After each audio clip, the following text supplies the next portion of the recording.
Shalom semuanya, nama saya Gisela. Jadi hari ini saya akan membagikan renungan berjudul bersyukur dalam segala hal. Jadi maksudnya bersyukur dalam segala hal itu apa sih?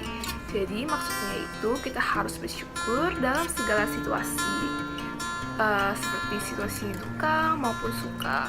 Sama kayak sekarang dalam tengah-tengah pandemi COVID-19, kita juga harus bersyukur.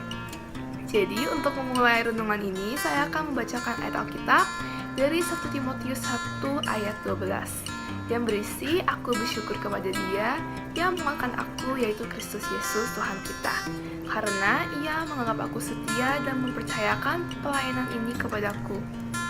Lalu yang seperti kita ketahui, awal tahun 2020 ini kayak semuanya cuma hal-hal buruk deh yang datang.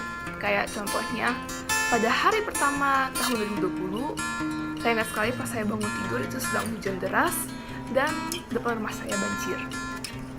Yang tadinya harusnya hari pertama tahun 2020 kita merayakan kepada orang-orang yang kita kasihi seperti keluarga, itu nggak bisa terganggu. Lalu beberapa bulan yang lalu sampai sekarang ada virus corona atau COVID-19 yang menjadi pandemi global yang sudah menyebar ke seluruh dunia. Dan tentunya hal tersebut sangat mengganggu aktivitas sehari-hari kita. Seperti contohnya saya yang murid, nggak bisa ke sekolah, yang jadi setiap hari ke sekolah, sekarang nggak bisa. Harus belajar online, belajar sendiri, belajar dengan teman, melalui online. Lalu yang kerja juga, yang kerja yang tadinya ke kantor dari pagi sampai malam, terjebak macet, sekarang work from home. Bahkan ada yang di PHK atau yang tidak dikasih gaji full. Nah, ekonomi dunia dan usaha-usaha yang lain pun juga menurun. Bahkan rencana yang kita sudah rencanakan dulu mungkin gak bisa terlaksanakan akibat adanya pandemi COVID-19. Mungkin kita bertanya kepada Tuhan, mengapa pandemi ini terjadi?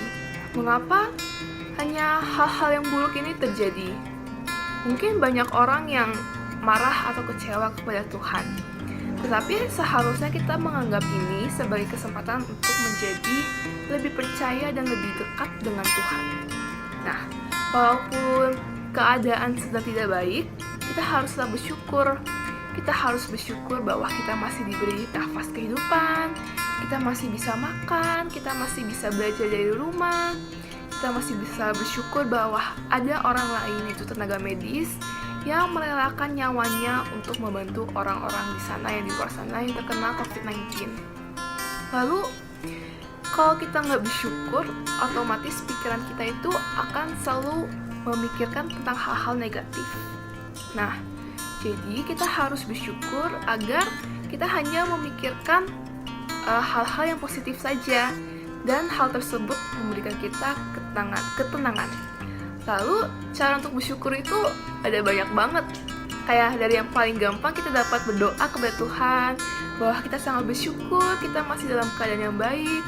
Atau jika kita memiliki uang lebih, kita dapat membantu rumah sakit yang kekurangan alat medis, melakukan donasi, memberikan sembako kepada orang yang kurang mampu seperti ojek online. Lalu banyak orang yang memandang pandemi COVID-19 ini secara negatif.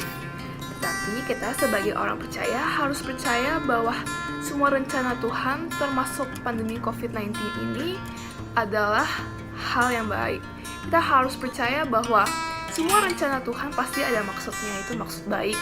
Mungkin kita tidak dapat sadar sekarang, tetapi mungkin setelah pandemi itu selesai, kita dapat sadar bahwa ternyata Tuhan mengajarkan kita ini loh.